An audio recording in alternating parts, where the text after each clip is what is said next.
নর্মদা সিন্ধু কাবেরী জলে সন্নিধি করুন।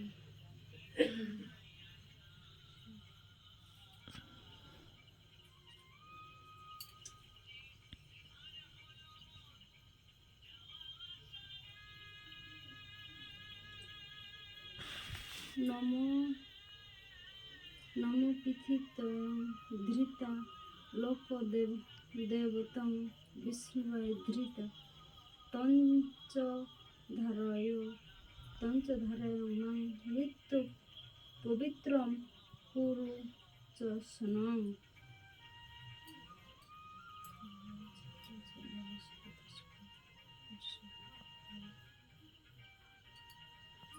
নমো নমো পুষ্প পুষ্প মহাপুষ্প সপুষ্প পুষ্প সম্ভাবন পুষ্প চয়ন বিপন্ন হং ফট সহায়।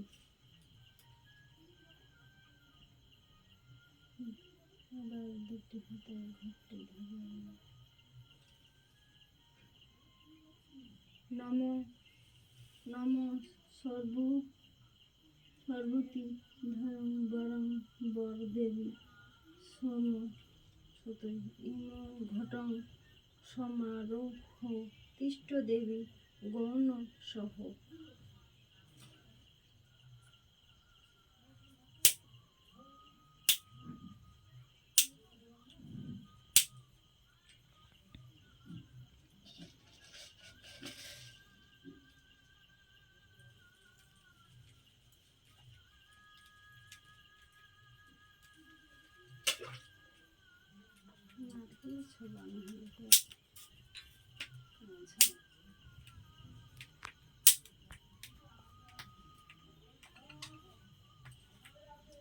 আর গন্ধ পুষ্প দ্বারা ঘরটি পূজা করিব।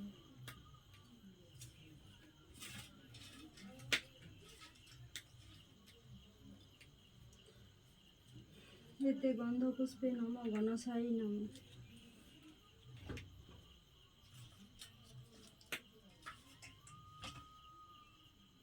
তের সূর্যই নম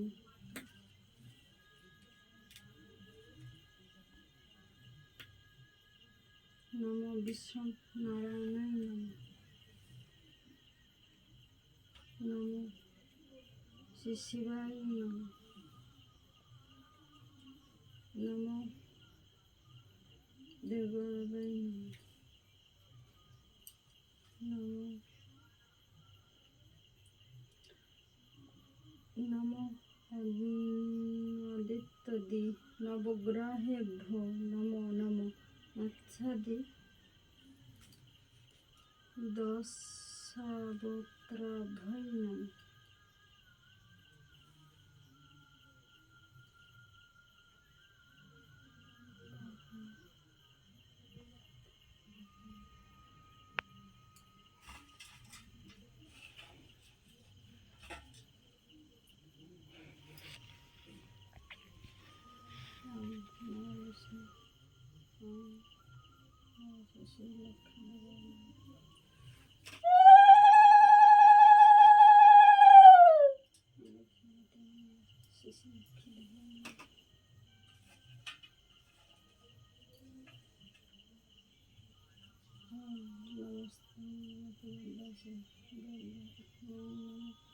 नमस्ते सर्ववेदान्त हरिप्रिय जं गतस्थं पपनानां स्वामी भयादर्चनाय नमः।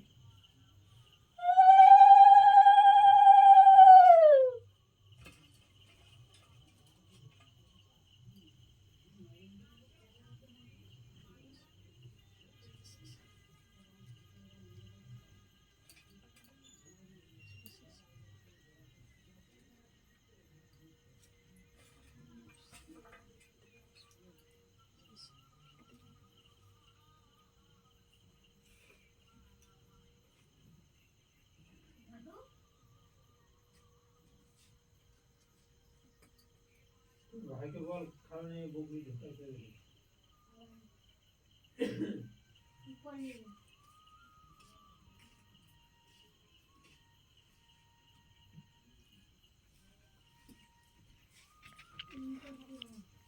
ওই লাগছে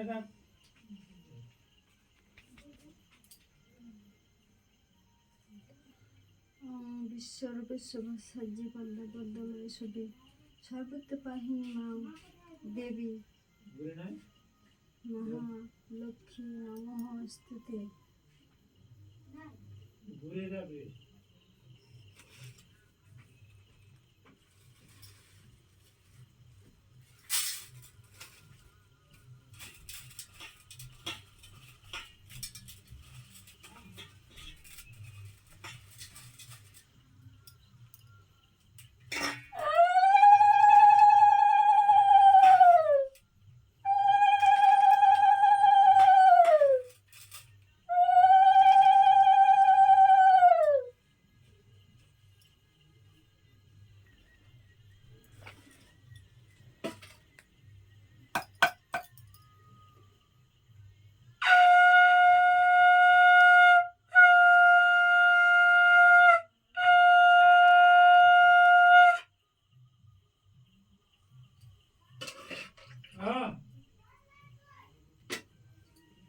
এখানে ছিল তো,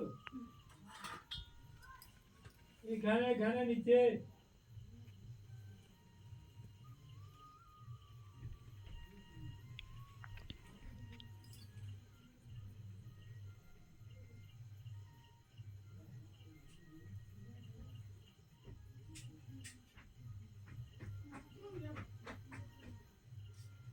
ভিডিও দেখ।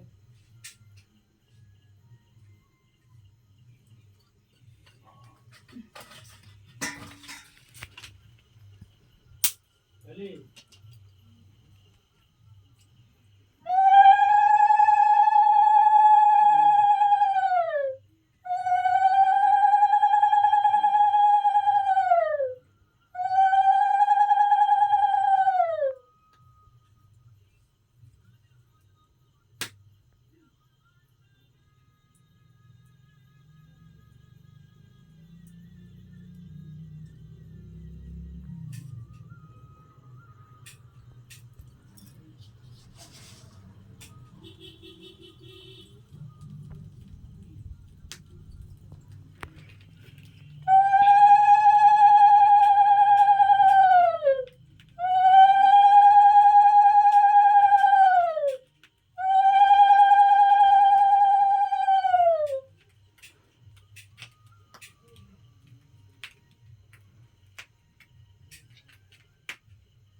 দুর্গমণিমা নিশিনী মহাকাশ নিধিবন্ধ বহিতেছে মলয় বাতাস মলয় পর্বতে বসে লক্ষ্মীনারায়ণে মনুষ্যকে দুইজন করে আলাপনে বিনা করে হেনকালে নারদ মহামণি ভক্তি ভয়নে পূর্ণ মিললেন তিনি।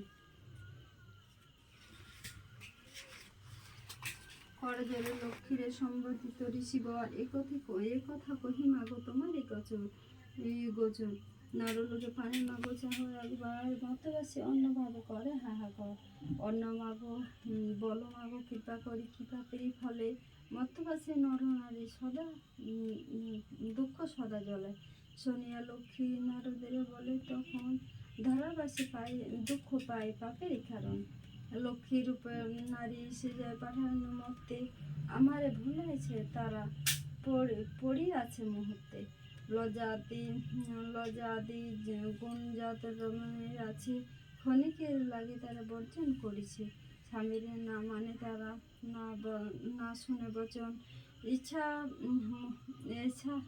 ইচ্ছা মতে হেতা সেতা করেছে ভ্রমণ প্রতিগৃহে রূপ পাপের অগাধ অচল হইয়াছে তা থাকি কি প্রকার শুনিয়া নারদ বলে বিশূন্য বদনে কিরূপ প্রসন্ন তুমি হবে নারীগণে কি রূপ পাইবে তারা তব পদ ছায়া অগো দয়াময়ী তুমি কি করিলে দয়া নারদের বাক্য শুনিয়া প্রসন্ন হইলা আশ্বাস জানিয়ে তার বিদায় করিলা। অতঃপরে লক্ষ্মী মাতা বলে নারায়ণে, মর্তের দুগতি প্রভু ঘুচাইব কেমনে। শুনিয়া লক্ষ্মী বলে কথা বলে নারায়ণে, অস্থির হইও না দেবী, স্থির কর মনে। আমি যাহা বলি তাহা স্থির রেখো মনে। ধরাধাম যাও লক্ষ্মী ব্রত পূজাবে। নারায়ণের বাক্য লক্ষ্মী আনন্দিত হইল। লক্ষ্মী ব্রত প্রচারিতে ধরাধামে যাও। ব্রাহ্মণের বেশে ভূমিতে লাগিল। অসহস্র অরণ্য এক বৃদ্ধারে দেখিল। বৃদ্ধার দেখিয়া লক্ষ্মী জিজ্ঞাসিল তারে, কে বা তুমি, কি কারণে এসেছো কান্তরে। শুনিয়া বৃদ্ধা বলে, আমি অতি অভাগিনী। একে একে বলে সে বৃদ্ধের দুঃখের কাহিনী। লক্ষ্মী বলে, গৃহে ফিরে করে লক্ষ্মী ব্রত, গুরুবারে সন্ধ্যাকালে লয়ে বধূ যত। উপদেশ দিয়া লক্ষ্মী হইল অর্ধশন, গৃহ ফিরিয়া বৃদ্ধা করে লক্ষ্মীর পূজন। লক্ষ্মীর কৃপায় তার দুঃখ দূর হয়, ধনসহ্য পূর্ণ হইল তাহারই আলয়। পুনরায় গৃহ লক্ষ্মীর করে আগমন, হইল বৃদ্ধার গৃহ শান্তি নিকেতন। মগধেতে বাস করে বণিক তনয়, দৈবযজ্ঞ এলো তথা ব্রতেরই সময়। ব্রত দেখিয়া বণিক জিজ্ঞাসেন নারীগণ, কিবা ব্রত করস হবে মিলে বামাগণ। সদাগর কথা শুনে বলে বৃদ্ধগণ, লক্ষ্মী ব্রত করি ইথা মানুষে পরণ। সদাগর শুনে তাহা বলে অহংকারে, যে জন দুঃখেতে থাকে সে পূজে লক্ষ্মীরে। সদাগরের বাক্য লক্ষ্মীর কম্পিত হইল, অল্প দিনে ছড়াছন্ন তাহারে করিল। সর্বস্ব হইল নষ্ট ঘরে দ্বারে দ্বারে, দৈবযজ্ঞ আসিল সে বৃদ্ধারে আগরে। বৃদ্ধার লক্ষ্মী ব্রত করে লয়ে বধূগণে, বণিকের মনে পড়ে পূর্ব বিবরণে। মনেতে বুঝিল সে বিপাকে পড়িছে, অহংকারে ফলে লক্ষ্মী তাহারে ছাড়িয়াছে। দুই কর জড়ি সে বণিক নন্দন, কাঁদিতে কাঁদিতে করে লক্ষ্মীর স্তব করে শেষে প্রণাম করিল, দুনয়নে বাড়ি ধারা ঝরিতে লাগিল। লক্ষ্মী ব্রত সারা বলে মনেতে বুঝিল, গুরুবারে লক্ষ্মী ব্রত করে গৃহে গিয়ে। লক্ষ্মীর কৃপায় তার ঐশ্বর্য বাড়িল, লক্ষ্মী ব্রত ধরাধামে প্রচার হইল।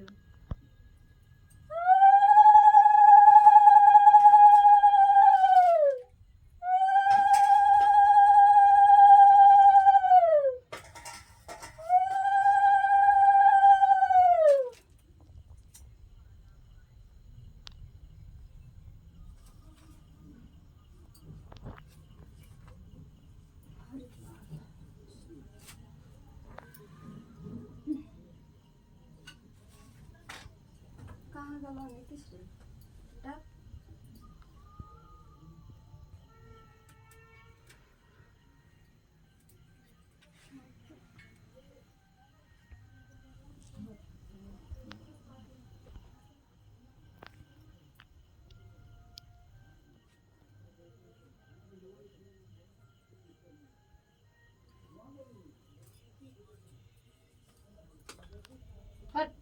এখন করিস না কথা।